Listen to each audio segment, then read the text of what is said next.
سيدنا مولانا محمد ও কোথায় রইলেন দয়াল নবী আমাদেরকে ছড়িয়া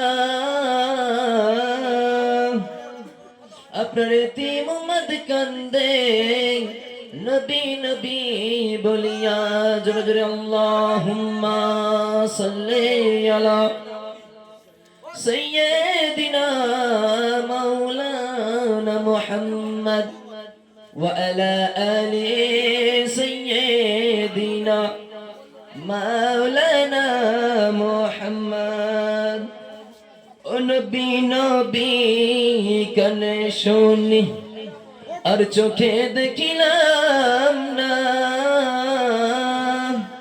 মন চাই উড়াই যাইতে ওই সোনার মদিনা জোরে জোরে লা ইলাহা ইল্লাল্লাহ লা ইলাহা ইল্লাল্লাহ লা ইলাহা ইল্লাল্লাহ মুহাম্মাদুর রাসূলুল্লাহ আলহামদুলিল্লাহ সকল প্রশংসা সেই মহান আল্লাহ রাব্বুল ইজ্জত জালালের যে আল্লাহ রাব্বুল আলামিন আমাদেরকে এই সুন্দর মাহফিলে বসার মতো তৌফিক দান করেছেন সেই রবের কাছে লাখ কোটি শুকরিয়া আর শুকরিয়া স্বরূপ আমরা সকলে বলি আলহামদুলিল্লাহ তারপরে পরে জানাই মানবতার দিশারি মানবতার কান্ডারি মুহাম্মদুর রাসূলুল্লাহ সাল্লাল্লাহু আলাইহি ওয়াসাল্লাম যিনি আমাদের কাছে এই দিনটা এনে পৌঁছেছেন দিনটা আমাদের কাছে উপহার দিয়েছেন সেই রাসূলের প্রতি লাখ কোটি দরুদ বর্ষিত আমরা সকলে বলি সাল্লাল্লাহু আলাইহি ওয়াসাল্লাম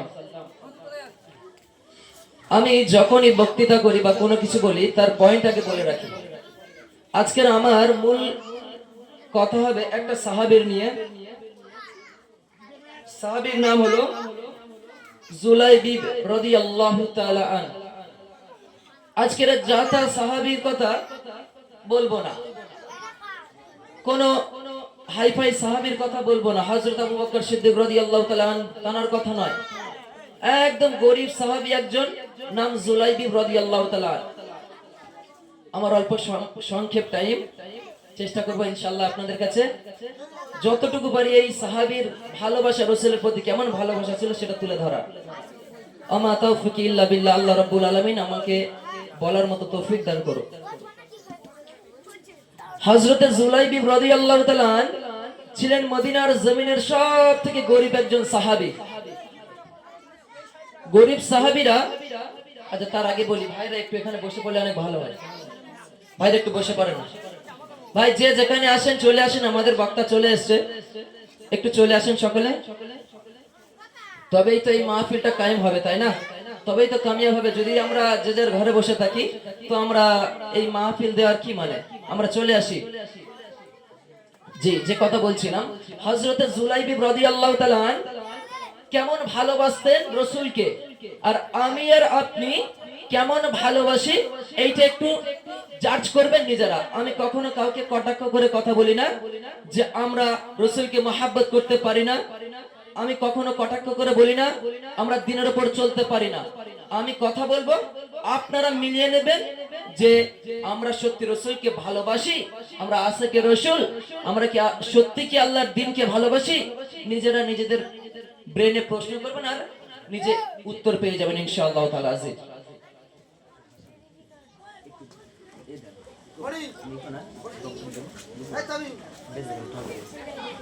জি জি হযরত জুলাইবিব রাদিয়াল্লাহু তাআলা একদিন মসজিদে নববীতে গেলেন আর নবী সাল্লাল্লাহু আলাইহি সাল্লাম হযরত মুহাম্মদ সাল্লাল্লাহু আলাইহি সাল্লাম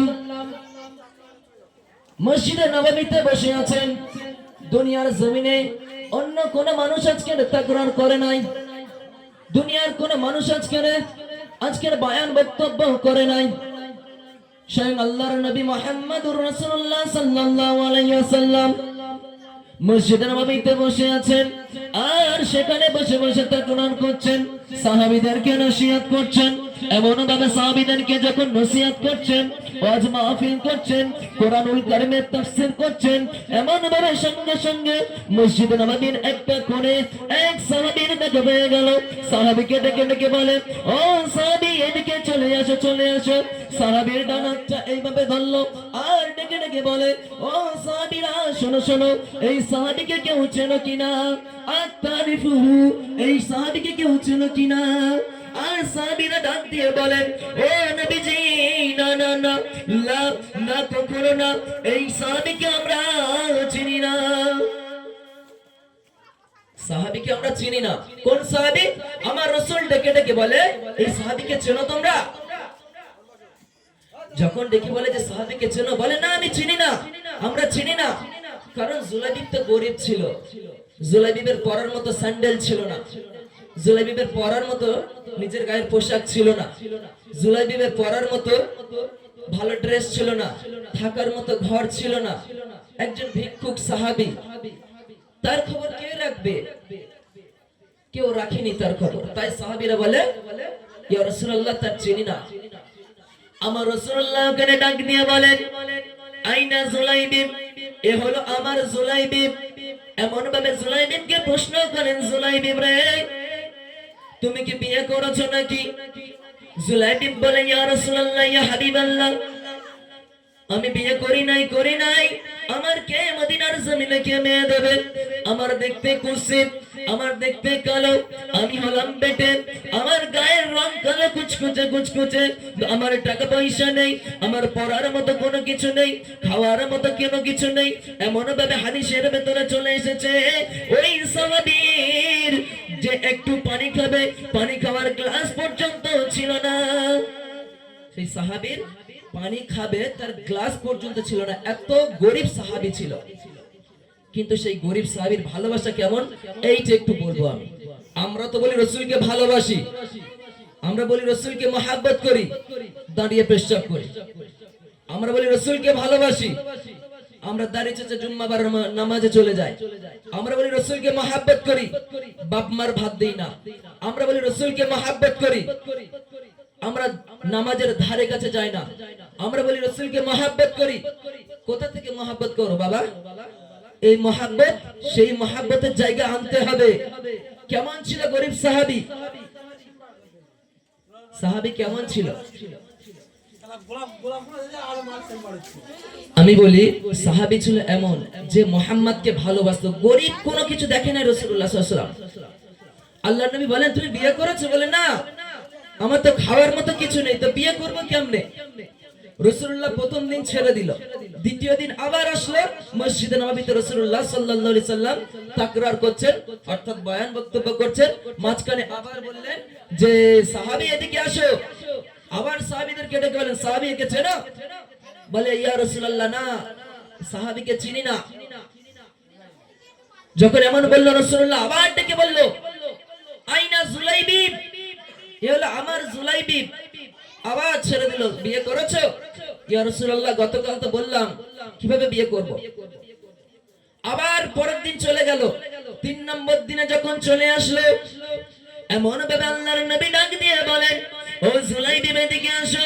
আর জুলাইবিব যখন এদিকে চলে আসে, আল্লাহর নবী হাত ধরে বলেন, ও আমার সাহাবীরা, শোনো শোনো শোনো শোনো, এই সাহাবীকে তোমরা চেনো কিনা? আর সকল সাহাবী ডাক দিয়ে বলেন, লা না, এই সাহাবীকে আমরা চিনি নাই। আল্লাহর রাসূল ভালোই জানেন, কারণ আল্লাহ রাসূল যখন 3 দিন একটা মানুষের বারবার ডেকে বলছে, আল্লাহ রাসূল ভালোই জানেন যে সে কি জিনিস, কি হতে পারে। হয়তো তিনি একটা দামি জিনিস হতেই পারে। আল্লাহর নবী আবারো ডাক দিয়ে বললেন, আইনা জুলাইবিব, এ হলো আমার জুলাইবিব। বলে, জুলাইবিব বিয়ে করেছো নাকি? বলছে, ইয়া রাসূলুল্লাহ, 2 দিন তো বললাম বিয়ে করি নাই, 3 দিন আবার জিজ্ঞাসা করছেন, আমার কে বিয়ে দেবে? আমার তো ঠোঁট মোটা, আমার তো গায়ের রং কালো, মদিনার জমিনে আমার কোন পিতা আছে যে আমার সাথে বিয়ে দেবে? দেবে না, কেউ দেবে না, কারণ আমার তো খাওয়ার মতো জায়গা নেই, ইয়া রাসূলুল্লাহ, থাকার মতো জায়গা নেই। আল্লাহ রাসূল বললেন, বিয়ে করবে নাকি? আল্লাহ রাসূল বললেন, বিয়ে করবে? তখন জুলাইবিব রাদিয়াল্লাহু তাআলা মুচকি একটা হেসে বলে, ইয়া রাসূলুল্লাহ, আপনি বলেছেন মানে অবশ্যই তো বিয়ে করব। একটা সুন্নাত, আপনার একটা সুন্নাত জীবিত করলে 100টা শহীদের সওয়াব পেয়ে যাব। জোরে হবে না সুবহানাল্লাহ? নিয়ত কি ছিল, নিয়তটা কি ছিল, এটাই দেখতে হবে। এমন ভাবে আল্লাহর নবী ডাক দিয়ে বলেন, জুলাইবিব যাও যাও যাও, মদিনার জমিনে একজন আনসার সাহাবা আছে, তার ঘরে একজন সুন্দরী মহিলা আছে, সুন্দরী কন্যা আছে। তুমি গিয়ে বলবে আজকে রাসূলুল্লাহ আমার কাছে তোমার পাঠিয়েছে, তোমার কাছে আমাকে পাঠিয়েছে। এমন ভাবে যখন বলবে, আর সে তোমার সাথে তার কন্যাকে বিয়ে দিয়ে দেবে। আজকের দুনিয়ার জমিনে কোনো মানুষ ঘটক নয়, দুনিয়ার জমিনে আজকের মুহাম্মদ রাসূলুল্লাহ সাল্লাল্লাহু আলাইহি ওয়াসাল্লাম ঘটকগিরি হয়ে গেল। কার বাবা? হযরতে জুলাইবিব রাদিয়াল্লাহু তাআলা আনহু। এমন ভাবে জুলাইবিব রাদিয়াল্লাহু তাআলা আনহু গেলেন, ঠক ঠক করলেন, আসসালামু আলাইকুম বললেন, দরজা খুলে দিলেন। মান আনতা, তুমি কে? জুলাইবিব বলেন, আইনা জুলাইবিব, আমি জুলাইবিব। কি চাও? টাকা চাও, পয়সা চাও, ধনী গলে গেছে? না, আমার কিছু চাই না। আল্লাহ রাসূল আজকে পাঠিয়েছে, আপনার মেয়ের সাথে আমাকে বিয়ে দেওয়ার জন্য পাঠিয়েছে। এমন ভাবে জুলাইবিব যখন ডেকে ডেকে বলে, না না না, আমার টাকা চাই না, পয়সা চাই না, রাসূলুল্লাহ তোমার সাথে, তোমার মেয়ের সাথে আমাকে বিয়ের জন্য পাঠিয়েছেন। এমন ভাবে যখন বললেন, ওই গরীব সাহাবীকে দেখে আর আনসারী সাহাবী রেগে গেলেন, রেগে গিয়ে বলেন, ও সাহাবী তুমি যাও, চলে যাও, চলে যাও, আমি রাসূলুল্লাহর সাথে বুঝে নেব। কিভাবে বিয়ে দেবে? ও তো খাওয়া পায় না, কিভাবে বিয়ে দেবে? তা তিনি যখন তার বিবির কাছে গেলেন আলোচনা করতে, বলছে না, কখনো নয়, ওর সাথে কি বিয়ে দেব, আমরা তো ধনী পরিবার। আর ভেতর থেকে সেই কন্যাটা শুনতে পেয়েছে কি, আজকে রাসূলুল্লাহ ঘটকগিরি হয়েছে, ঘটক হিসেবে পাঠিয়েছে একজনকে, রাসূলুল্লাহ প্রস্তাব পাঠিয়েছে, আর আমার আব্বা মা সেটাকে রিজেক্ট করছে। সঙ্গে সঙ্গে তখন বলে, মা, আব্বাজান, না, আমি ওই ছেলেকেই বিয়ে করব। রাসূলুল্লাহ যার জন্য পাঠিয়েছেন আমি তাকেই বিয়ে করব, তাকেই বিয়ে করব আমি। কারণ রাসূলুল্লাহ জাতটাকে পাঠাবে না, রাসূলুল্লাহ পাঠিয়েছেন মানে তিনি জান্নাতবাসী। সুবহানাল্লাহ। তাদের নিয়ত কি ছিল, কার জন্য বিয়ে করছে? সুন্দরী রমণী মেয়ে, একটা কুৎসিত কালো মেয়েকে কেন বিয়ে করছে ছেলেকে? আল্লাহর দ্বীনের জন্য, আল্লাহ রাসূলের কথা। এইভাবে বিয়েটা হয়ে গেল। বিয়ে হয়ে যাওয়ার পরে এই যুবকেরা, তরুণেরা, বেড়ে কানটা খাড়া করে শুনে রাখো, এতক্ষণ তো মজা মজা লাগছিল, এইবারে তো যে কথাটা বলবো আমি নিজের দিলে নিয়ে নাও। আল্লাহর নবী যখন বিয়ে পড়িয়ে দিল, আর হযরত জুলাইবিব রাদিয়াল্লাহু তাআলা বাবা বিয়ে পড়িয়ে দিয়ে বিয়ে করে নিয়ে যখন বাসরনাতে চলে গেল, বাসরনাতে যাওয়ার সময় আল্লাহর নবী ডাক দিয়ে বলেন, কে আছো আল্লাহর জন্য জান দিয়ে দেবে, কে আছো আল্লাহর দ্বীনের জন্য জান দিয়ে দেবে? আজকে উহুদের মাঠে যুদ্ধ লেগে গেছে, এমন ভাবে যুদ্ধ লেগে গেছে, আল্লাহর দ্বীনের জন্য কেন চলে আসবে? জুলাইবিব রাদিয়াল্লাহু তাআলা দেরি করলেন না, জুলাইবিব আর দেরি করলেন না। তীর থেকে যেভাবে ছুটে যায় তীর, ঠিক তদ্রূপ ভাবে জুলাইবিব রাদিয়াল্লাহু তাআলা বাসর ঘর থেকে বের হয়ে আসলেন। আমি আপনি বের হয়ে আসবো? আমি আর আপনি বের হয়ে আসবো? আমরা আসবো না। জুলাইবিব রাদিয়াল্লাহু তাআলা ডেকে ডেকে বলেন, বিবি, যদি বেঁচে থাকি আবার বাসর সাজিয়ে দেব। যখন ঘর থেকে বেরোলেন, শ্বশুর বলেন, জুলাইবিব আজকে তোমার যেতে লাগবে না, আজকে তোমার জন্য রাসূল তোমার কোনো পানিশমেন্ট দেবে না, আজকে তোমার নতুন বিয়ে হয়েছে, তোমার বাসর রাত আজকের কোথাও যেও না, কোথাও যেও না। জুলাইবিব বলে, আব্বা জান, না না, আজকে যদি আমি রাসূলের ডাকে না যাই, আর আমার রাসূলুল্লাহর যদি কোনো রকম ভাবে গায়ে আঘাত লেগে যায়, আমি জুলাইবিব সহ্য করব না, সহ্য করব না, আমি জুলাইবিব সহ্য করতে পারবো না। এমন ভাবে জুলাইবিব মাথার পাগড়ি আর খোলে নাই। জুলাইবিব ছুটে ছুটে চলে যায় কোথায়? মসজিদে নববীতে চলে যায়। আল্লাহর নবী ডেকে বলেন, জুলাইবিব আজকের বাড়ি চলে যাও, তোমার তো বাসর রাত, আজকে তুমি বাড়ি চলে যাও, তোমার যুদ্ধে যাওয়া লাগবে না। কেমন সাহাবী, বাসর ছেড়ে যুদ্ধের ঘরে যাচ্ছে, কথা বুঝবেন তো। যখন যাচ্ছে বলছে, ইয়া রাসূলুল্লাহ, না, আমি যাব, আমি আপনার সাথে যুদ্ধে যাব, যুদ্ধের ময়দানে অবশ্যই যাব। কারণ আমি আজকের যদি ওখানে গিয়ে যদি শহীদ না হই, আমার জীবনে আর শহীদি মরণ আসবে কি আমি জানি না। এমন ভাবে জুলাইবি রাদিয়াল্লাহু তাআলা উহুদের মাঠে চলে গেলেন, যুদ্ধ করতে লাগলেন। যুদ্ধ করতে করতে 7 জন মুনাফিককে জাহান্নামে পাঠিয়ে দিলেন, আর তিনি তারপরে শহীদ হয়ে গেলেন। যখন যুদ্ধ থেমে যায়, যুদ্ধ থামার পরে এমন ভাবে বাবা, যুদ্ধ থামার পরে আল্লাহর রাসূল ডেকে বলেন, ও আমার সাহাবীরা শোনো শোনো, সকল যারা শহীদ হয়ে গেছে তাদেরকে একটা জায়গায় রেখে দাও, তাদেরকে একটা জায়গায় নিয়ে চলে আসো। সকল সাহাবীকে যারা শহীদ হয়ে গেছে এক জায়গায় নিয়ে চলে এসেছে, কিন্তু একটা সাহাবী আজকে আসে নাই। কোন সাহাবী আসে নাই? আজকে জুলাইবিবকে আর দেখা যায় না। রাসূলুল্লাহ পাগল পারা হয়ে যায়। রাসূলুল্লাহ বলেন, ও আমার সাহাবীরা, আমার হাবিব কোথায়, আমার বন্ধু কোথায়, আমার জুলাইবি কোথায়? আমার নবী একবার ডানে যায়, দেখা পাই না। একবার বামের দিকে চলে যায়, দেখা পাই না। একবার সামনে চলে যায়, দেখা পাই না। একবার পিছনে চলে যায়, দেখা পাই না। এমন ভাবে আল্লাহর রাসূল যখন জুলাইবিবকে দেখা পেয়ে যায়, আর জুলাইবিবকে নিজের বুকে নিয়ে নেয়, আর জোরে জোরে বলেন, আইনা জুলাইবিব, তোমরা যে জুলাইবিবের খবর রাখো নাই, সেই জুলাইবিব আমার ভালোবাসার জুলাইবিব, সেই জুলাইবিব আমার প্যারের জুলাইবিব, সেই জুলাইবিব আমার বন্ধু জুলাইবিব। আজকে দেখো দেখো, 7 জন মুনাফিককে জাহান্নামে পাঠিয়ে আজকের তিনিও শহীদ হয়ে আজকের জান্নাতে চলে গেছেন। হবে না সুবহানাল্লাহ? কেমন ভালোবাসা ছিল সাহাবীর, কেমন ভালোবাসা ছিল। বাসর রাত ছেড়েছে, নিজের জান দিয়ে দিয়েছে রাসূলের ভালোবাসাতে। আমরা বলি রাসূলকে মহব্বত করি, রাসূলকে ভালোবাসি। কেমন ভালোবাসা! এই ভালোবাসা আল্লাহর কাছে গ্রহণযোগ্য বলে মনে হয়? এই ভালোবাসা আল্লাহর কাছে গ্রহণযোগ্য বলে মনে হবে? দিনের জন্য সাহাবীরা কি করেছে? নিজের বিবিকে ত্যাগ করেছে, নিজের জীবনটাকে বিলীন করে দিয়েছে, নিজের অর্থকে বিলীন করে দিয়েছে। আর আমরা বলি রাসূলকে মহব্বত করি, রাসূলকে ভালোবাসি। আমরা রাসূলকে মহব্বত করি এইভাবে। রাসূলের কথা শুনুন। আমার রাসূল বলছে, আপনার রাসূল যে রাসূল এই চাঁদটাকে 2 টুকরো করে দিয়েছে, যে রাসূলকে ভালো না বেশে থাকা যায় কিভাবে? আপনার রাসূলকে ভালো না বেশে থাকতে পারেন কিভাবে? যে রাসূল আঙ্গুল তুলেছে, ওই চন্দ্র 2 খণ্ড হয়ে গেছে। নইলে আল্লাহর কসম করে বলি, সারা জীবনে চাঁদ কখনো দ্বিখণ্ড হতো না। রাসূল আঙ্গুল তুলেছে, চাঁদ দ্বিখণ্ড হয়ে গেছে। সুবহানাল্লাহ! সেই রাসূলকে আপনি পেয়েছেন, সেই দিনকে আপনি পেয়েছেন, সেই রবকে আপনি পেয়েছেন। আপনি মরার পরে আপনাকে পোড়ানো হবে না, সুন্দরভাবে আপনাকে কবরে দাফন দেওয়া হবে। তোমার রবকে তুমি ধোঁকা দাও, তুমি বলো আমি রাসূলকে ভালোবাসি, আমার আল্লাহকে ভালোবাসি। কিভাবে ভালোবাসো মিয়া? তোমার রব বলছে, ইয়া আইয়ুহাল্লাযীনা আমানু লা তাকুনুল্লাহা ওয়ার রাসূলা ওয়া তাকুনু আমানাতিকুম ওয়া আনতুম তা'লামুন।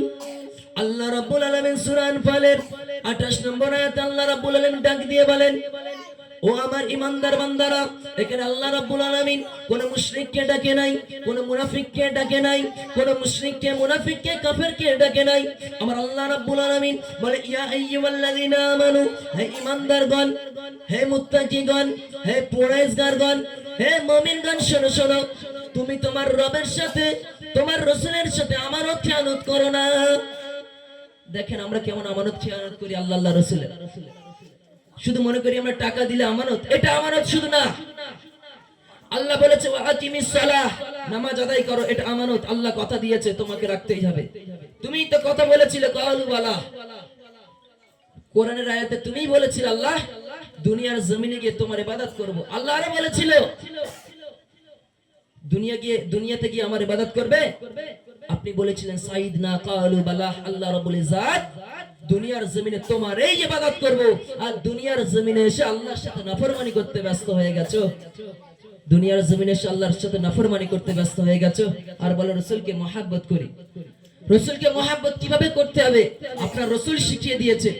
আল্লাহ রাসূল বলছেন, মান আহাব্বা সুন্নতি ফাকাদ আহাব্বানি ওয়া মান আহাব্বানি কানা মাই ফিল জান্নাহ। যে আমার সুন্নাতকে ভালোবাসলো সে প্রকৃতপক্ষে আমি মোহাম্মদ আমাকে মহাব্বত করলো, আর যে প্রকৃতপক্ষে আমি মোহাম্মদ আমাকে ভালোবাসলো সে আমার সাথে জান্নাতে যাবে। জোরে হবে না সুবহানাল্লাহ? দেখেন আমি কথা বলবো এতটুকুই, আমরা আল্লাহ রসুলের সাথে ধোঁকা দেব না, আল্লাহ রসুলের সাথে বেয়াদবি করব না, আল্লাহ রসুলের সাথে নাফরমানি করব না। কারণ দেখেন দুনিয়া